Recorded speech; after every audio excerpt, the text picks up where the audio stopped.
Previously on the Frontier Farmer.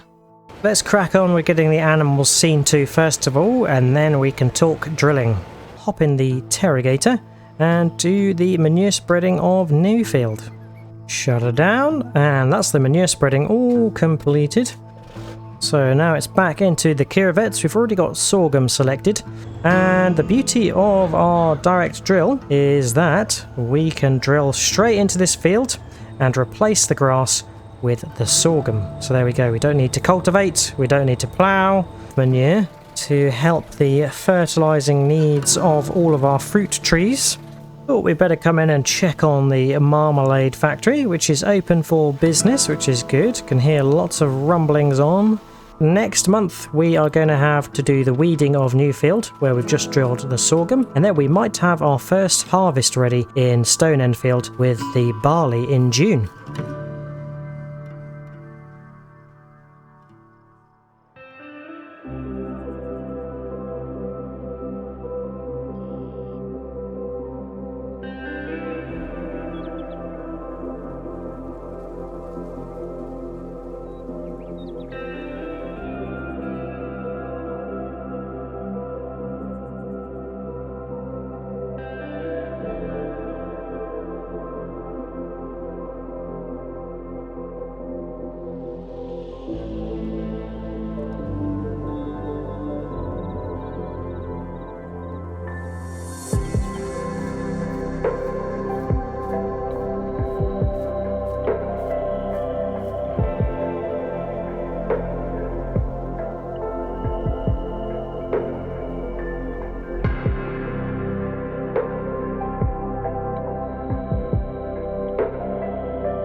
Hello everyone, and welcome back to the Frontier Farmer at the Dark Forest. It is now June time, and as you can hear from the neighing, I've been checking in on Shiva and Khan this morning. They are doing well in the summer sun, which is good to hear. I'm over in the animal farm this morning because I think the cows need a little bit of a drop-off of some more TMR. There's a little bit left in our mixing wagon, so we'll start her up and get that 750 litres deposited. It's probably not going to go very far today, and we will have to return to give some more TMR to the cattle. But we need the old girl farm all this morning because we have some herbicide spraying to do. That's right, Newfield, where we drilled our sorghum last month, has had some weeds crop up. That is fairly ordinary for the weeds to come the month after we have drilled, and that's because we haven't ploughed Newfield. We drilled straight over the grass that was in there previously. So yep, we do need to spray away those weeds, and we'll grab the sprayer that's conveniently in the shed over here. There we go, a little bit further back. I think we've got to top it up with herbicide, so we'll take it over to our little silo where we've got some herbicides stashed, get it filled up, and then we'll get those weeds sprayed away. And after the weed spraying, we've got our first harvest of the season that's coming. Stone Field, which has got barley in, is ready to harvest, and that is good news because we do have some need for a top-up of straw in the hayloft. The straw has been used quite a lot to make manure in the dovecote, and we are now using manure much more frequently thanks to the tree farm and the orchard, which are going through the natural fertiliser quite speedily. Right, I thought that was herbicide there, but it isn't. I don't think that is herbicide either, so it looks like we will have to top up from our actual silo. No freebies this morning. Now the orchard is looking healthy thanks to all that manure, and also what's looking healthy is the canola in farm side field. That's not ready to harvest yet, but give it a month or two and I reckon we'll be harvesting the good golden stuff. Right, we'll head round to Newfield, get this sprayer unfolded, and we will be returning to this shed to grab the New Holland harvester. And I will have to remember that we can't tow the header behind the harvester, so we'll have to get the pickup as well, so we can fetch the header. Right, as you can see, there's a field full of weeds. So let's get the sprayer turned on and get these weeds taken care of.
Nicely folded away there, and that's all the spraying done. Herbicide has killed all of the weeds in Newfield with the sorghum in, so that is going to be nicely weed free and not be impacted in terms of yield, which is good news.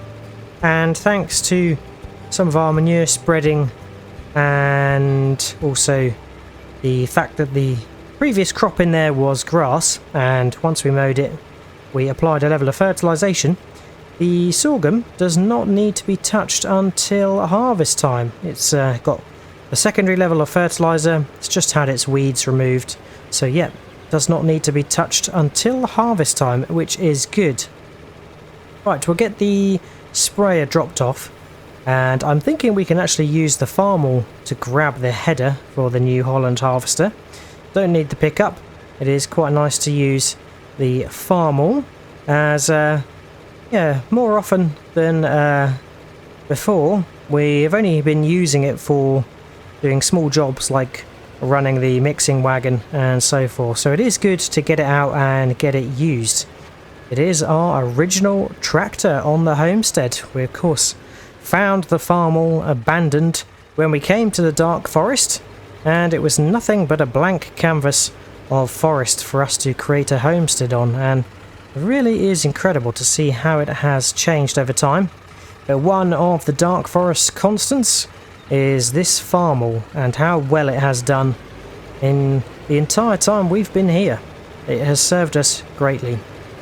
But yep, let's move on to the next job. We'll grab the header from the shed that's up the top here, and then we'll grab the harvester.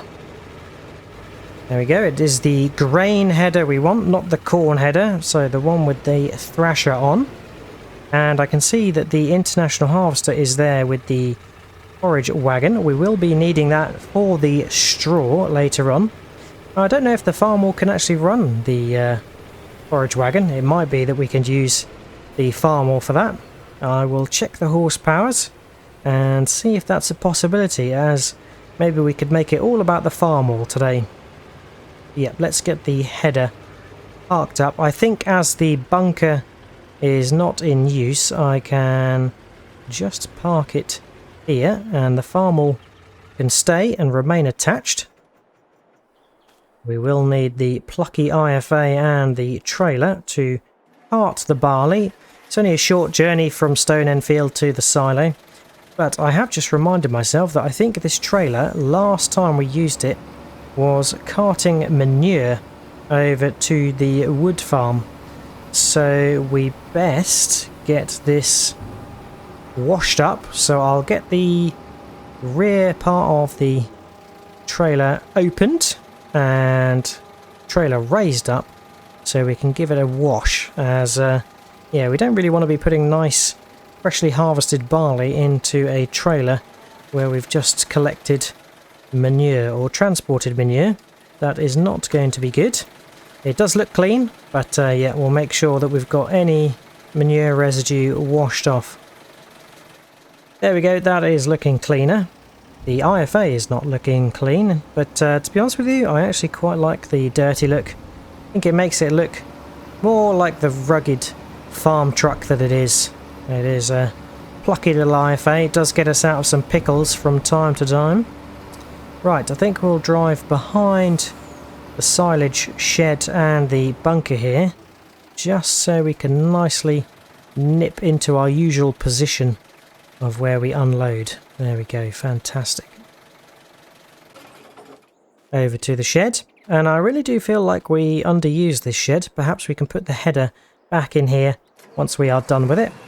Into the New Holland, it has gargled into life, and yeah, I don't think it's too long since we last used it. We had some late harvests in the last season, and now we've got some relatively early harvests thanks to the winter barley, and the short crop season of the sorghum is going to mean that we'll be dragging this out fairly soon again, and of course for our canola too, which should be ready next month or the month after. Right, we've got the harvester unfolded, just a couple of flaps on the hopper that need to be opened up. We'll grab our header, there we go. Now we want to make sure we are dropping straw. We need to get every scrap of straw we can out of this field because we need it to make as much manure as possible. Look at our lovely golden barley. It is looking good. Switch it on, lower away. We will go clockwise, so we've got the pipe on the outside in case we need it. And oh, we are spreading straw. We want to drop straw. There it comes. Right, let's get the barley in.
Road just slightly too wide at the end there, but managed to nab the final bits.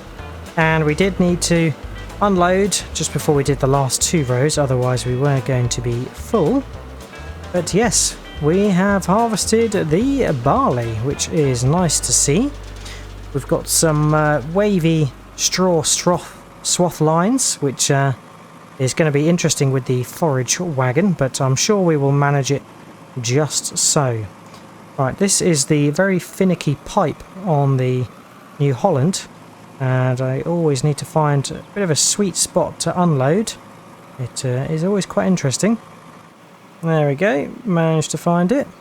Right, last bits deposited. We can get the pipe in and the header dropped off. We'll return to the IFA to see how much barley we have acquired from that field. Hopefully it's a good number, and we might be able to take some to the windmill to make some flour. That's our usual purpose for barley and wheat if it's not going to be used by the animals. I think we have a good amount in stock, which is nice. Right, there we go, that's the header dropped off. We can get the harvester folded up and take it back to its digs in the open shed, and we'll bring the header alongside it. Bring it in and shut her down. And fire up the farm wall, get the header back to the shed, and we'll probably be bringing this setup out again next month to harvest the canola, hopefully, and then yet again to harvest the sorghum. And I'm not forgetting that we've got potatoes over at West Creek that we're going to have to help Richard with the harvest for, so that will be entertaining. But I think we can put the header up in this shed over here. As promised, we will need to bulk out, fill up this shed a little bit. We did build it, go to the effort of clearing this space and laying down a nice gravel foundation, so it makes sense to use this shed. I will just have to reverse so I can maneuver this long header trailer into the shed, make the turn. There we go. We'll drop that off there, and we'll try to use the farm wall for the forage wagon straw collecting as promised. So let's just leave this over by the international harvester, which will move out the way so we can grab the forage wagon. But yeah, we need to go fetch the IFA and see how much barley we have got. Hidden behind the bushes is the IFA. Do love this truck. It is absolutely fantastic. Served us so well and just looks the part on the homestead. Right, we have got 17,055 litres. That is pretty good by all accounts. I think in memory of the other barley harvests we've done, that seems to be one of the highest. So that is good news for us. It means that we can drop this into the silo, and based on how much barley we have got, or how much wheat we've got, we can take a load to the windmill to get that turned into flour. But let's deposit it first so we can then see how much we have got, and we are cycling some of the older barley or wheat first of all. So if we take a look at the goods page, we can see that we have 34,582 litres of barley now in total. And we've got a good amount of wheat as well, 31,500. And the most that we have seems to be, for the grain crops at least, the sorghum. That's 36,077 litres. That is pretty good. And we can actually make sorghum flour from sorghum at the windmill. So why don't we see about taking, let's say half, 15,000 or 16, 17,000 litres to the windmill and make some sorghum flour. Filling her up with sorghum, I think we want probably about the halfway mark on this trailer. As we're filling up, let's get to about 17,000 litres. That's going to be half of our stocks, or thereabouts. Right, 38%, that's close enough for me. And we can always top up the windmill more so if we need to in the future. So I'm not going to worry too much about that. We'll keep the numbers rough and guesstimated. The steep climb up to Windmill Hill where our windmill has stood for many a year now on the homestead. And I think sorghum is probably one of the other crops that is the most efficient when it comes to making flour. I think oats is the best, then sorghum, and then wheat and barley actually do not yield as much flour. You end up losing units of flour to units of the actual crop. Right, let's get backed up to the hopper so we can drop this in. Open the hatch. And in it goes. I'm hoping it's going to take all of it. It has indeed taken all of it, but it's good we didn't bring too much more because it can only take 24,000 litres. Right, this is what I meant by the efficiency of sorghum making flour. 15 units of sorghum make 16 units of flour. Oats, you can make 19 units of flour out of 15 units of oats. But then wheat and barley, they actually make less. So 5 units of wheat make 4 units of flour. And barley is even worse actually. It takes 30 units of barley to make 23 units only of flour. So yeah, oats is the best, then sorghum, and then wheat, and then barley in terms of the order of making flour, or making the most amount of flour, we should say. Right, let's activate that, and that is going to churn to make some flour. The windmill is whirring as we descend Windmill Hill, and it is always good to make flour because that keeps our farm shop at Riverways, that helps out all the settlers at Lake Point, nicely stocked up, so they've got the ability to make all the baked goods they want. Right, let's get the truck and trailer parked up and we can get on to straw collecting. Picked up the forage wagon and we are back in the farm hall. Now, I can't remember if we have used the farm hall to pull the forage wagon, but it's going to be nice to use it to collect all the straw from Stone End Field. It's going to give the farm hall a nice run for the day, which is good.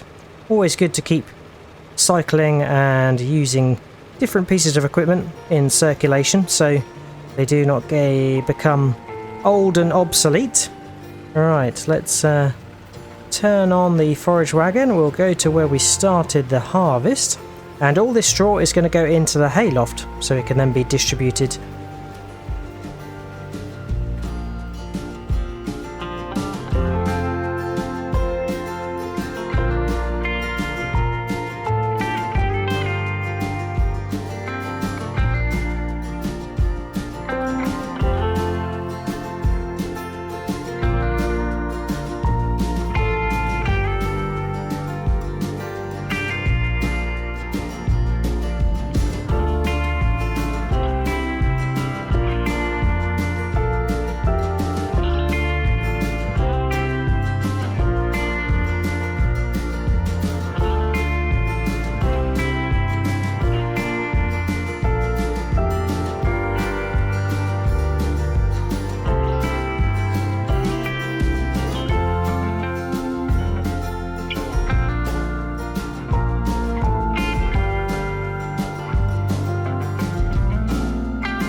unloading the last straw load. And that's all the straw collected from Stone End Field, quite nicely. Let's take a look at our hayloft and see how much we have got in there. Oh, 73,568 litres. That is good. That is going to keep the dovecote well stocked for a good amount of time. And the straw is obviously used for TMR as well as going into the dovecote to make manure. And the manure is used at the wood farm. Sorry chickens, watch out. As yeah, the wood farm needs a good flow of manure, as does the orchard, and then we sometimes use manure to fertilise the fields. But yeah, I think we're probably good for that for this season. So yeah, we've got hopefully a good amount of straw to see us through on the manure production. Right, we'll get the forage wagon parked back in the shed, and I think I'll take the farm back over to the farmyard, or the animal farmyard I should say, because we are going to need to mix some more TMR for the cows, and probably have to do some distribution of some water to our animals as well, as they look like they are running a little bit low. Right, forage wagon dropped off. We'll hitch up to the mixing wagon, and I think I'm going to take the opportunity to go and have a little bit of a break, cup of tea in the log cabin, and we can see what's going to be in store for next month. So consulting the map, I think the canola in Farmside Field is going to be ready next month. However, the potatoes in West Creek I think are going to need an additional month before they are ready. Hopefully they will be ready at a similar time to the sorghum that is in Newfield, as that has quite a short crop cycle. But there we go. Next month we will make ourselves busy with the canola harvest and potentially the potato harvest if we can wait an additional month for both to be ready. And we'll keep ourselves busy with some other jobs around the homestead. Perhaps we can collect our flour from the windmill. But that is it for today. I hope you have enjoyed watching. If you have, remember to drop a like and subscribe if you haven't already. If you've got any tips, tricks or things you'd like me to do, then feel free to leave a comment. But all that's left to say is, I hope to see you again next time on The Frontier Farmer. And until then, catch you later. Cheers all. Bye bye.